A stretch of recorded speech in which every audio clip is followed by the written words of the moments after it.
If people think we're insider, it's okay. And if people think we're outside, it's okay. We don't have to prove anything to anyone. సినిమాలు work out అవుతున్నాయా, hit అవుతున్నాయా, producer డబ్బులు వస్తున్నాయా, జనాలు నచ్చుతుందా, ఇది ఒకటే మేము పట్టించుకోవాల్సింది. ఆనెస్ట్లీ ఈ డిస్కషన్లో ఆడియన్స్లో అవ్వండి, పెద్ద సినిమాలు చూస్తే సినిమా చూడలేదు, ఇండస్ట్రీలోనే అవుతాయి. How is working with Niharika? It's very nice అండి. I never thought of it. ఇప్పుడు నన్ను I don't question how is it working అనే క్వశ్చన్ రాలా. అంటే ఇప్పుడు అవసరం ఉంటే డెఫినెట్గా she'll become a strict producer, which is a very good quality also. అందులో మీరు అన్నయ్య కలిసి యాక్ట్ చేస్తారు. మమ్మీకి ఇష్టం లేదండి, నా ఇద్దరు కొడుకు స్కిన్ మీద కనబడి దిష్టి తగులుతుంది. It's a very cute thing she has. Married తర్వాత అల్లు అర్జున్ గారు ఆఫీస్ నుంచి కాల్ వచ్చింది. ఆయన పర్సనలీ ఆయన క్యారవాన్లో 10 నిమిషాలు కూర్చోబెట్టి మాట్లాడి మమ్మల్ని అక్కడే లంచ్ చేసి వెళ్ళమని చెప్పారు. కంగ్రాచులేషన్స్, మీకు మ్యాడ్కి అవార్డ్స్ కూడా వచ్చాయి. అబ్బో చాలా తొందరగా చెప్పారు మీరు.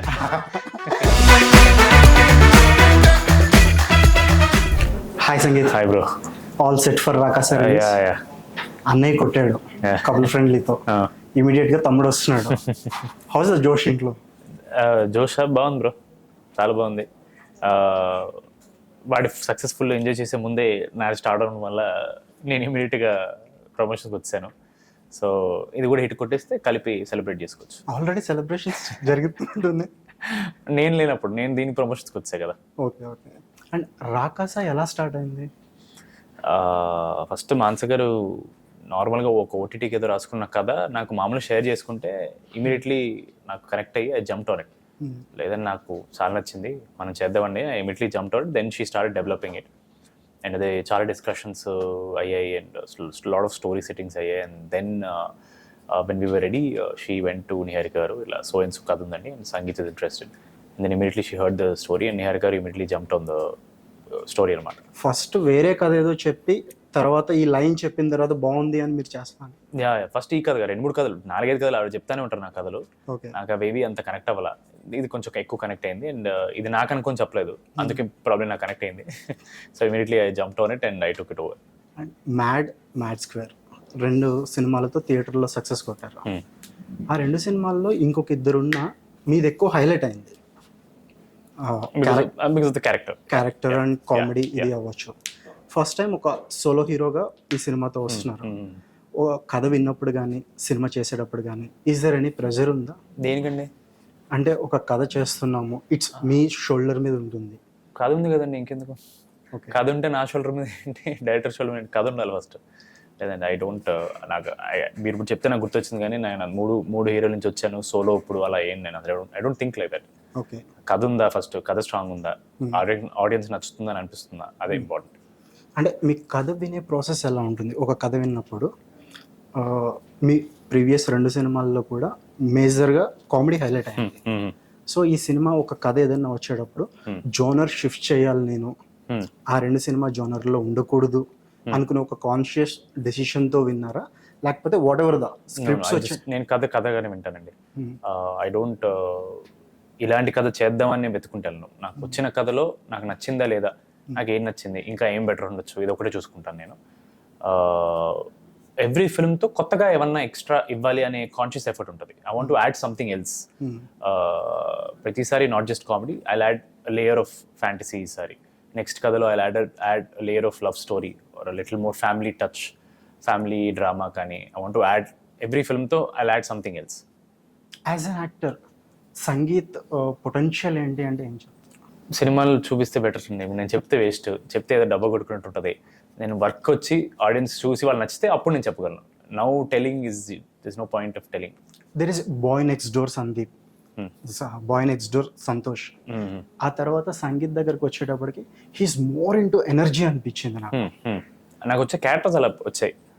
I want to do more subtle, settled characters as well. But right now energy is what audience want in theaters, not just in terms of films but also characters. So right now I'm in that zone కాబట్టి I'm using that as much as possible. అంటే చిన్నప్పటి నుంచి ఒక filmy background ఉన్న ఫ్యామిలీలో ఉండడం వల్ల more of understanding nature ఎక్కువ ఉందనుకోవాలా సినిమా పట్ల, కథ పట్ల? డెఫినెట్లీ అది ఉంటుంది, especially because father was a director. Definitely some sensibilities from him నాకు ఆయనకి డెఫినెట్గా ఉంచుతాయని అనుకుంటున్నాం మేము. So yeah definitely.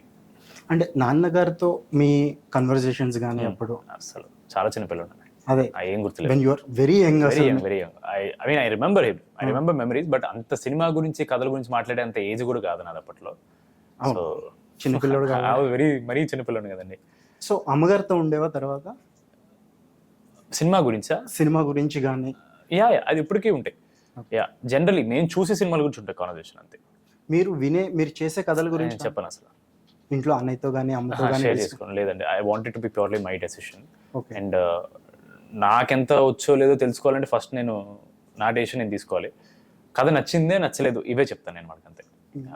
అంటే జనరల్గా బయట ఉన్న పర్సెప్షన్ ఒకటి ఎలా ఉంటుందంటే, వర్షం డైరెక్టర్ శోభన్ గారు అబ్బాయిలో, తర్వాత అన్నయ్యతో యూవి క్రియేషన్స్లో సంతోష్ 4 సినిమాలు చేయడం వల్ల యూవి బ్యాకప్ ఉంది సంతోష్కి అని.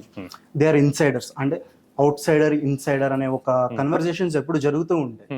But coming to your case completely different అది. ఎందుకంటే మీరు ఎంగేజ్లో మీరు ఇండస్ట్రీకి వచ్చే టైంకి యువర్ ఫాదర్ చాలా రోజులు అయ్యింది. సో ఈ తర్వాత మిమ్మల్ని ఇన్సైడర్గా అవుట్ సైడర్గా చూస్తుంటే ఈ డిస్కషన్స్ ఎలా అనిపిస్తాయి మీకు? నేను అయితే పట్టించుకోనండి. అన్న వచ్చినప్పుడు కూడా ఫాదర్ లేరు కదండి. అవును. సో మీ ఇద్దరం వచ్చినప్పుడు ఎవరు లేరు. We audition and we got whatever we got. If people think we're insider it's okay, and if people think we're outside it's okay. We don't have to prove anything to anyone. సినిమాలు work out అవుతున్నాయా, hit అవుతున్నాయా, producer డబ్బులు వస్తున్నాయా, జనాలు నచ్చుతుందా, ఇది ఒకటే మేము పట్టించుకోవాల్సింది. ఎవరేమనుకుంటే మనం ఎంతమందిని కూర్చోబెట్టి పర్సెప్షన్ మార్చగలమని. So we can't do that.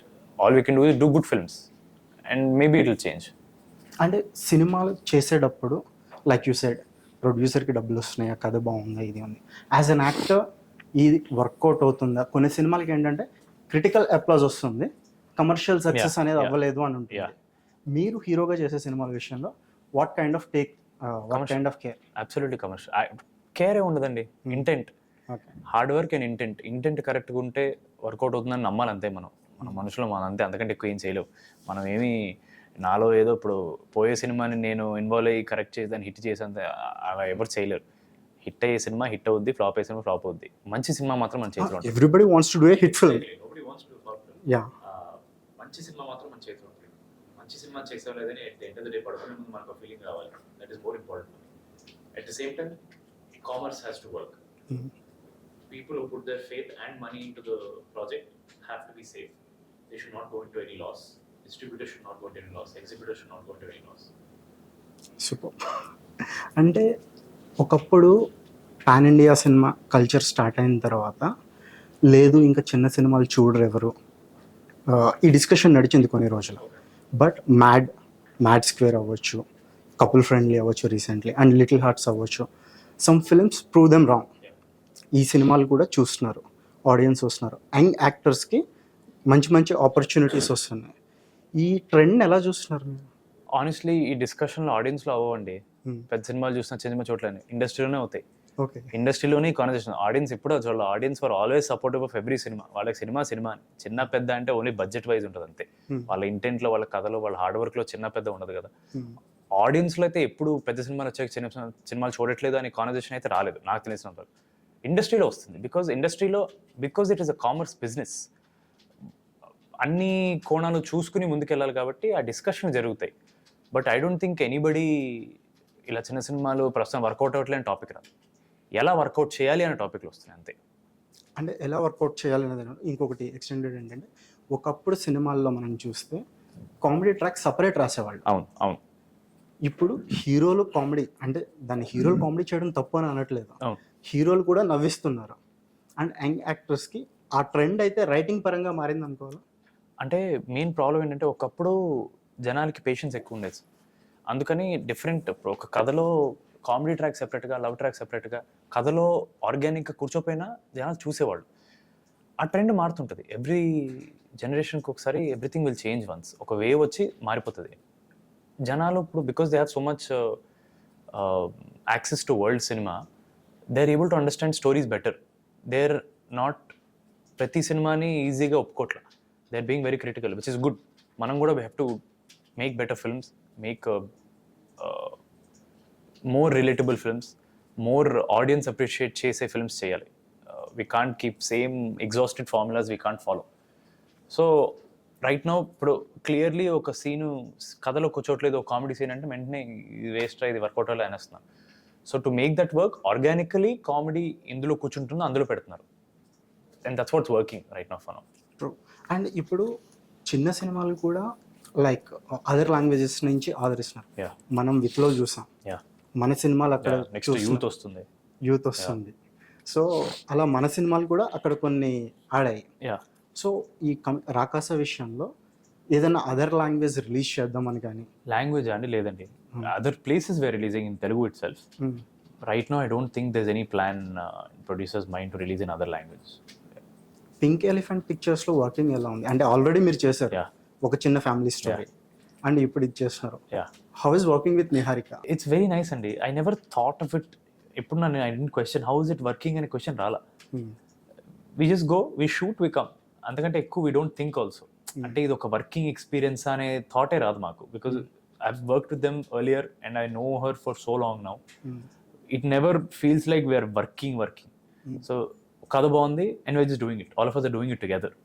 ఎవరు ఒకళ్ళు ప్రొడ్యూసర్, ఒకళ్ళు హీరో, ఒకళ్ళు డైరెక్టర్ అనే థాట్ ఎప్పుడు మా మధ్య అయితే రాలా. ఆవిడ కూడా సెట్ లో చాలా జోవియల్ గా కనిపిస్తూ ఉంది, వెరీ చిల్. బట్ వర్క్ పరంగా she's also strict. She can become a bad cop if need be. అంటే ఇప్పుడు అవసరం ఉంటే డెఫినెట్ గా she'll become a strict producer, which is a very good quality also. Okay. Manasa already ఒక మీకు ఒక writer and she director web series called Bench Life. అవును. So ఇక్కడికి వచ్చేటప్పటికి మానసలో అబ్జర్వ్ చేసింది రాకాస. I never worked with her when she was a director. I only worked with her when she was a writer. నా project కి. Then she did Bench Life, but I didn't do Bench Life కాబట్టి నాకు తెలియదు how she is a director. She's very strict as a director and she's very particular and she has the utmost clarity of what she wants and she'll stick by it. Obviously మా opinions మేము ఇస్తాం, but if she firmly believes in something, she'll go ahead only with that. She won't అది ఇది distract అవ్వడం, confuse అవ్వడం. She doesn't have that. Okay. So I think that's one of the best qualities, having clarity. And coming to Rakasa సినిమాలో మీ క్యారెక్టర్కి connect అవ్వడానికి కానీ and already release అయిన ట్రైలర్ కానీ సాంగ్, మెలోడీ సాంగ్ బాగా నచ్చింది నాకు. Thank you. అండ్ ఈ సాంగ్స్ కానీ చేసేటప్పుడు సెట్లో ఒక జోవియల్ వైబ్ ఉంటుందా? మీరు ఉంటే నేను విన్నది ఏంటంటే సంగీత్ ఉంటే సీరియస్ అయితే ఉండదు, జోవియల్ ఉంటుంది నాకు తెలియదు మరి, బట్ సీరియస్గా అయితే ఉండదు definitely. I try to keep the set lively and luckily I have Seenu garu with me, get up Seenu garu. ఆయన ఉంటే ఇంకా నాకు కొంచెం ప్రెషర్ తగ్గుద్ది. So because he's always on his feet trying to make everyone laugh. Audience అయితే when they're coming, వాళ్ళు ఒక కొత్త కథ వినడానికి వస్తున్నారు కాబట్టి they will be in the shoes of hero character అన్నమాట. ఎందుకంటే హీరో కూడా ఆ ఊరికి కొత్తగా వస్తున్నాడు, వాడికి తెలియదు అసలు ఆ ఊర్లో ఏం జరగబోతుంది, ఇవేం తెలియదు. So audience perspective will be the hero's perspective. So hero ఏం చేస్తున్నాడో ఆడియన్స్ కూడా అలాగే ఫీల్ అవుతుంటారు అనమాట. ఏం జరుగుతుంది, ఏదో జరుగుతుంది, అర్థం కావట్లేదు, అదే ఉంటుంది. So audience will follow the heroes character properly. And me DD character connect అవ్వడానికి ఆఫ్టర్ రిలీజ్ అయిపోయింది, హిట్ అయిన తర్వాత జనాలు ఎందుకు ఇంత క్యారెక్టర్ని ఎంజాయ్ చేశారు అని ఎప్పుడైనా అనలైజ్ చేసుకున్నారా? నాకు తెలుసండి, రిలేటబుల్ కాబట్టి అంతే. మనకి లైఫ్లో చాలా మందికి వాళ్ళ లైఫ్లో వాళ్ళే డీడీ, చాలా మందికి వాళ్ళ లైఫ్లో చాలా మంది డీడీలు ఉంటారు. ఫ్రెండ్స్గా కానీ, కజిన్స్గా కానీ, బిల్డింగ్లో పరిచయం కాలనీ ఫ్రెండ్స్ కానీ. ఇట్ ఈస్ వెరీ అరే మన దగ్గరే చూసామరా వీడిని, ఇలాంటి వాడిని అనే ఫీలింగ్ క్రియేట్ చేసే క్యారెక్టర్ కాబట్టి I knew it is going to go. నేను కదిలినప్పుడే I knew this character has some edge over other characters. ఎక్కడో ఇది కొంచెం ఎక్కువ స్ట్రాంగ్ నిలబడుతుంది క్యారెక్టర్ అనే ఫీలింగ్ నాకు ఉంది కాబట్టి I took it up. Coming to Rakasa, relatable point ఏమవుతుంది అనుకోండి? Heroes character will be very relatable in terms of his reactions to every situation. Okay. Because వాడికి తెలియని చోట అర్థం కాని విషయాలు జరుగుతున్నప్పుడు వాడి రియాక్షన్ ఏముంటుందో ఆడియన్స్ కూడా అదే ఉంటుంది. సో ఇప్పుడు శ్రేయాంజనేయ ప్రశ్న అని జోక్ ఉంది టీజర్లో, ఆ 2 లైన్లు తప్ప చాలా మందికి నెక్స్ట్ లైన్ రాదు. That's the kind of relatability మాన్సా maintain. Even though it is a fantasy world, fantasy is not relatable, horror is not relatable, adventure is not relatable, but the characters will be relatable. వాళ్ళ reactions కానీ, వాళ్ళ process of understanding things అవి 100% relatable. Jokes are very relatable. జోనర్కి వస్తే fantasy, horror, adventure అనుకోవాలా? Fantasy comedy with little horror, with little adventure, with lots of humour. And congratulations, మీకు మ్యాడ్కి awards కూడా వచ్చాయి. అబ్బో చాలా తొందరగా చెప్పారు మీరు. లేదు అంటే రీసెంట్గా అక్షయ్ కుమార్ ఒక మాట అన్నారు, కామెడీ చేయడం కష్టం. చాలామంది చెప్తారు ఈ మాట మనకి, లైక్ మన దగ్గర కూడా చాలామంది ఆర్టిస్టులు ఉన్నారు, they do comedy very well. But comedy చేసే ఆర్టిస్టులకి అవార్డ్స్ రావు అని చెప్పి అన్నారు. So but in your case మీ అవార్డ్స్ వచ్చినాయి. నాకు I don't think they gave award for comedy not they comedy. Gave for acting. Yeah అంతే. యాక్టింగ్ బాగుంటే వాళ్ళు ఇవ్వాలనుకుంటే అవార్డులు ఇస్తారండి, అంతే. Awards should not be mandatory. Awards are only appreciation. Main validation for an actor is audience reception. That is the biggest any day.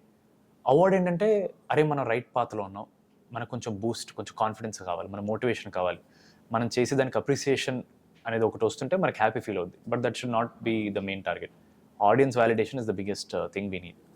మీరు ground రియాలిటీకి చాలా దగ్గరగా ఉంటారు. నేను ఇంతకుముందు ప్రెస్ మీట్స్లో కానీ ఇట్లా అబ్జర్వ్ చేస్తున్నప్పుడు వెరీ రియాలిటీ, ఒక కామన్ అబ్బాయి ఎలా మాట్లాడతాడు అలా మాట్లాడతాడు. లైక్ సంతోష్తో బాండింగ్ గురించి చెప్పినప్పుడు కానీ వీటి గురించి ఈ అప్బ్రింగింగ్ అనేది, ఈ రియాలిటీ నేచర్ అనేది ఎవరి దగ్గర నుంచి చెప్పుకోవచ్చు? Mother and obviously more about how life కొట్టిన punches first and how to receive the punches అనేది మదర్ దగ్గర నుంచి వచ్చింది. Me and Santosh are very self aware. మాకున్నది ఏంటి, మాకు లేనిది ఏంటి, మనం ఎంత కష్టపడాలి, మనకేం కావాలి, ఈ క్లారిటీ, ఈ 4 విషయాలు మాకు చాలా క్లారిటీ ఉంది ఫస్ట్ నుంచి, because we seen it very early on in life. So mom prepared us very well. So which is why సంతోష్కి ఆల్మోస్ట్ 10 years తర్వాత వచ్చింది success. But he never lost hope, he never lost his great. అందరూ Santosh success అవ్వాలని కోరు. Exactly. ఇంకా దానికంటే which is also something that kept him going. అది చాలా మోటివేటింగ్ ఉంటుందండి. మొహం తెలియని మనిషి నీ సినిమా హిట్ అయితే బాగుంటుందని ఫీల్ అవుతున్నారంటే అంతకంటే మోటివేటింగ్ ఏముంటుంది? సమ్మన్ ఎల్స్ వాంటింగ్, నీ వెల్ విషర్ లాగా, నీ శ్రేయ పిల్లాష్ లాగా నీకు ఒక మంచి విషయం జరగాలనుకునే వాళ్ళకంటే ఇంకా అంతకంటే పెద్ద సక్సెస్ లేదు. అండ్ ఇప్పుడు చెప్పిన తర్వాత ప్రతి మిడిల్ క్లాస్ అబ్బాయికి ఒక లెక్క ఉంటుంది, నాకు ఎంత వస్తుంది, నేను ఎంత ఖర్చు పెట్టాలి. లైక్ మీరు ఇప్పుడు చెప్పారు అమ్మాయి ఎలా పెంచారు అనేది. లైక్ ఒక ఆర్టిస్ట్ జాబ్ అనేది అన్సర్టనిటీ. ఒక సినిమాకి వచ్చిన ఫ్రైడే టు ఫ్రైడే మారిపోద్ది. ఒక సినిమాకి రెమ్యూనరేషన్ రావచ్చు, ఇంకొకటి. బట్ మీ బ్రదర్స్ మధ్యలో కానీ మదర్తో కానీ ఎప్పుడైనా డిస్కషన్ వస్తుందా, మన దగ్గర ఇంత ఉంది, మన ఖర్చులు ఇలా పెట్టుకోవాలి? ఆబ్వియస్లీ అండి, డెఫినెట్లీ వస్తుంది. ఫస్ట్ నుంచి అయితే ఇంకా ఎక్కువ ఉంటుంది. నాకు మ్యాడ్ వచ్చే ముందు అయితే అసలు రోజు అదే జరిగేది. ఇప్పుడు ఇంకొంచెం better. Now slightly in a better position then before, but we're still getting there. Beauty and the baker, if I'm not baker and the beauty. Baker and the beauty, ఆ టైటిల్ కన్ఫ్యూజ్ అవుతుంది. అందులో మీరు అన్నయ్య కలిసి act చేశారు. So ఆ తర్వాత మళ్ళీ మీరు బిజీ అయిపోయారు మ్యాట్తో, సంతోష్ తన సినిమాలతో బిజీ అయ్యారు. కలిసి ఒక్క సినిమా చేస్తే బాగుంటుంది అని మమ్మీకి ఇష్టం లేదండి. మమ్మీకి ఏంటంటే దిష్టి తగిలేస్తామని మదర్స్కుంటుంది. నా ఇద్దరు కొడుకులు స్క్రీన్ మీద కనబడి దిష్టి తగులుతుంది. It's a very cute thing she has. As of now we don't have any plan. We want to both, we both want to create our own thing first. And eventually అందరు పెద్ద హీరోలు అంటారు కదండి, correct script రావాలి. Correct script వచ్చినట్టు చూద్దాం. Already you are big in your own way. యంగ్స్టర్స్లో ఒక సక్సెస్ స్ట్రీక్ ఇలా మెయింటైన్ చేయడం అనేది వెరీ రేర్, మనం చూస్తున్నాం కాబట్టి. సో ఐ హోప్ మీకు కరెక్ట్ స్క్రిప్ట్ రావాలని కోరుకుంటున్నాను. I hope so two. And ఒక యాక్టర్గా లైక్ మీకు కథ నచ్చింది నచ్చలేదు అనేది ఒకటే షేర్ చేసుకుంటా అన్నారు. బట్ యాజ్ అన్ యాక్టర్గా ఒక సీన్కి ఎలా యాక్ట్ చేయాలి, యాక్టింగ్ గురించి డిస్కషన్స్ వచ్చావా మీకు? లేదు, ప్రమోషన్ గురించి వచ్చాయి. ఓకే, ఎలా ప్రమోట్ చేయొచ్చు, how can be push the film, కొత్తగా ఏం చేయొచ్చు, ఇలాంటి డిస్కషన్స్ ఏమైనా వచ్చుంటాయి. కానీ లేదు, యాక్టింగ్ పరంగా I have more amount of discussions my director only. ఆ పర్టికులర్ ప్రాజెక్ట్ డైరెక్టర్ మాత్రమే ఎక్కువ డిస్కస్ చేస్తాను, because I have to act the way they road the character to act. మనకి ఆ డైరెక్టర్కి తెలిసినంతగా క్యారెక్టర్ గురించి ఎవరికి తెలియదు. సో మనం వేరే వాళ్ళతో డిస్కషన్ చేస్తే కొంచెం ఆపోజిట్ వ్యూస్ రావచ్చు, క్యారెక్టర్ కాంట్రడిక్టరీ టిప్స్ రావచ్చు. So I discuss only with the director how they are saying the character. జనరల్గా మనం సినిమాల గురించి మాట్లాడేటప్పుడు డైరెక్టర్కి టెక్నికల్ నాలెడ్జ్ ఉండాలి అనేది చెప్తాం. బట్ యాజ్ అన్ యాక్టర్, ఒక యాక్టర్కి ఎంతవరకు ఉండాలి టెక్నికల్ నాలెడ్జ్? ఎంత తక్కువ ఉంటే అంత better.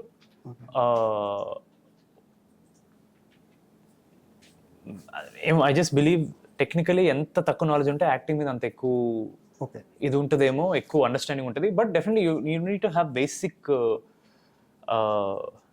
Understanding of film making. Simple example, ఇప్పుడు కెమెరా పెట్టారు, నాకు నా ఫ్రేమ్ ఎడ్జెస్ నాకు తెలియాలి, ఎందుకంటే అది నా యాక్టింగ్ ఎఫెక్ట్ చేస్తుంది. అంతవరకు నాకు టెక్నికల్ నాలెడ్జ్ ఉండాలి. నా యాక్టింగ్ ఏదైతే ఎఫెక్ట్ అవుతుందో అవి మాత్రం నాకు నాలెడ్జ్లో ఉండాలి. ఫోకస్ పాయింట్స్ ఉంటాయి, ముందుకి వెనక్కి జరగడం. నేను ఇప్పుడు ముందుకు వచ్చేస్తే ఆ కెమెరా నా మీద ఫోకస్ ఉండదు. సో ఆ boundaries, minimum knowledge boundaries, technically ఆ నాలెడ్జ్ ఉండాలి. అంత ఉంటే బెటర్, అంతకంటే ఎక్కువ ఉండకూడదు, అంతకంటే తక్కువ ఉండకూడదు. అంటే ఎప్పుడైనా on camera one of your మీ ఇంటర్వ్యూలో ఒక దాంట్లో చూసాను నేను, మహర్షికి డెహ్రాడూన్ షెడ్యూల్ చేశారు, ఆ తర్వాత నేను యాక్టర్ అయిపోవాలనుకున్నాను. బట్ ప్రీవియస్ మహర్షి కంటే ముందు ఎప్పుడైనా ఒక రైటింగ్ వైపు వెళ్ళాను? లేదండి, ఓన్లీ యాక్టింగ్. అది కూడా నేను ఇంటర్న్షిప్ కోసం చేశాను అంతే. ఓకే, ఫస్ట్ నుంచి యాక్టింగే. అది చేసిన తర్వాత ఇంకా క్లారిటీ వచ్చింది, ఇంకా యాక్టింగ్ తప్ప ఏం రాదని. సో నాకు only acting, since day one acting. ఇండస్ట్రీలోకి వచ్చిన తర్వాత ఆబ్వియస్ సక్సెస్ వచ్చిన తర్వాత ఫోన్ కాల్స్ వస్తూ ఉంటాయి. మీరు మర్చిపోలేని అప్రిసియేషన్ ఫర్ మ్యాడ్ స్క్వేర్ అవ్వచ్చు, ఇది మ్యాడ్ తర్వాత అల్లు అర్జున్ గారు ఆఫీస్ నుంచి కాల్ వచ్చింది, హీ వాంటెడ్ టు మీట్ అని. నన్ను డైరెక్టర్ని పిలిచారన్నమాట. పుష్ప 2 గంగమ్మ జాతర సీక్వెన్స్ షూట్ జరుగుతున్నప్పుడు ఆర్ఎఫ్సిలో he called us over. So ఆయన కారు పంపించి రమ్మంటే మీ అండ్ డైరెక్టర్ వెంట్. ఆయన పర్సనలీ ఆయన క్యారవాన్లో 10 నిమిషాలు కూర్చోపెట్టి మాట్లాడి మమ్మల్ని అక్కడే లంచ్ చేసి వెళ్ళమని చెప్పారు. So I think that is actually ఇప్పటివరకు నేను ఎవరు చెప్పలా. And he was very sweet. He's like ఫోటోలు, I wanted to take photos and I wanted to, but look reveal అయిపోద్ది, సో ఐ కుడెంట్ టేక్. పాపం ఆయనే చెప్పారు కూడా, వీ ఫెల్ట్ నో సార్, పిలవడం is huge appreciation for us and lot of confidence for us. So ఇది actually ఎవరికి తెలియదు, but నేను బయట ఇప్పుడు చెప్పుకోలేదు కూడా. So that is very sweet of him. I think is the, అప్పుడు కాల్ వచ్చినప్పుడు it was he's the only one who called saying come meet me, I want to meet you guys, చాలా బాగా చేశారని చెప్పి. కూర్చున్నప్పుడు కూడా he spoke very nicely. He's like చాలా మంచి టైమింగ్ ఉంది, there's a lot of ease in you. And after watching the film, he went back and watched my చిన్న ఇంటర్వ్యూస్, చిన్న స్పీచెస్, ప్రీ-రిలీజ్ స్పీచ్లు ఇవన్నీ చూసారంట ఆయన. I was like that is so sweet of him. అంటే ఒక performance నిజంగా అంత నచ్చితే కానీ మనం వెనక్కి అసలు ఎవరు ఈ అబ్బాయి ఎలా చేశారు ఈ పర్ఫార్మెన్స్, ఇతని మైండ్ సెట్ ఏంటి, ఇలాంటివన్నీ తెలుసుకోవాలనిపిస్తుంది. And he did that. అంటే it was a very huge confidence this thing. అంటే okay, somewhere what you're doing is correct, your impact is there అనిపించింది. I was very happy. ఆ కామెడీ టైమింగ్ అని ఆ acting చాలా న్యాచురల్గా ఉంటుంది. చిన్న న్యూయాన్సెస్ అంటారు కదా, మీరు చేసే దాంట్లో చాలా బాగా పట్టుకుంటారు, ఆడియన్స్కి కూడా రిజిస్టర్ అయ్యేలా ఉంటుంది. సో ఒక సొసైటీని అబ్జర్వ్ చేయడం వల్ల ఈ వస్తున్నాయి వేరే ఏమన్నా నిజంగా చాలాసార్లు యాక్టర్స్కి వాళ్ళు ఏం చేస్తారో వాళ్ళకే తెలియదు. నిజంగా రెండోసారి చేయమంటే కూడా రాదు వాళ్ళకి చాలా మందికి. అది సబ్ కాన్షియస్లీ అది మాట్లాడి డిస్కస్ చేసి కొన్నిసార్లు వచ్చేస్తుంటుంది అది. అది నిజంగా చాలామంది టాలెంట్ అనుకున్నారు, కానీ అది జస్ట్ వర్కింగ్ అంతే, అంతకంటే ఎక్కువ ఉండదు. ఈవెన్ నో ఇప్పుడు కొన్ని న్యూయాన్సెస్ మీరు అంటారు కానీ నాకే గుర్తులేదు అసలు ఎందుకు వచ్చిందో ఐడియా, నాకు తెలియదు. ఫ్లోలో ఇది వచ్చేస్తుంటుంది. It's all about how you prepare with the director, how director guides you, that's the most important thing. So workshop చేస్తారా ప్రతి సినిమా రిలీజ్కి ముందు? వర్క్షాప్ అంటే వీ డోంట్ లైక్ కూర్చుని సీన్స్ అనుకో, విల్ డిస్కస్ ద సీన్స్. అంటే యూజువలీ మన దగ్గర ఇప్పుడు మీరు మామూలుగా మీరు డైరెక్టర్, నేను హీరోయిన్ కూర్చొని ఒక సీన్ చేస్తున్నాం, ఇప్పటివరకు చేయాలి. I want to do one day, but ఇప్పటికి ప్రస్తుతానికి కొంచెం నా షెడ్యూల్ కానీ హీరోయిన్ షెడ్యూల్ కానీ కుదరక వర్క్షాప్స్ అవ్వట్లే. But for me workshop is discussing with the director as much as possible. So సినిమా రిలీజ్ తర్వాత, రిలీజ్కి ముందు, when you are very confident enough though, ఒక చిన్న టెన్షన్ అయితే ఉంటుంది. టెన్షన్ కాంటెంట్ మీద కాదండి, ఎంతమందిని పుల్ చేయగలం మేము, ఎలా ఇంకెలా పుష్ చేయాలి, సినిమాని ఇంకా పెద్ద రీచ్కి ఎలా తీసుకెళ్ళాలి, that tension is always there. I think everyone has. But ఆ రీచ్ తీసుకెళ్ళడం విషయంలో I think Rakasa is very good. ఎందుకంటే మీ పబ్లిసిటీ ప్లాన్స్ అండ్ ఒక వీడియో కానీ వేరే వీడియోస్ కానీ వెరీ గుడ్, చాలా బాగుంది. Thank you so much. And coming to మీ స్పీచ్లో మొన్న ఒకటి చాలా బాగా వైరల్ అయింది, అబ్బాయిలకి హింట్స్ అర్థం కావు అని. అది ఎందుకు అంత తెలియదో నాకు తెలీదు, అంత రిలేటబుల్ నేను అన్నా నాకే తెలియదు. అప్పుడు అర్థం కాలేదు, అస్సలు అర్థం కాలేదు. బట్ అది అండ్ ఇంకొకటి రేంజ్ రోవర్ కార్ ఇవ్వాలి అని అడిగారు. అది ప్లాన్ చేసుకుని వచ్చాను ఊరికే, జస్ట్ ఊరికే you know give some fun to the audience. అక్కడ ఊరికే మమ్మల్ని కూర్చొని చప్పట్లు కొట్టరు కదా, we have to give them something, why they have to watch us for everything. Cinema కూడా అంతే నవ్వించాలని, ఆల్రెడీ మంచి వైబ్ ఉంది అండ్ సూపర్ హిట్ అవ్వాలని, హ్యాట్రిక్ కొట్టాలని. Thank you so much bro. Wish you all the thank you so much.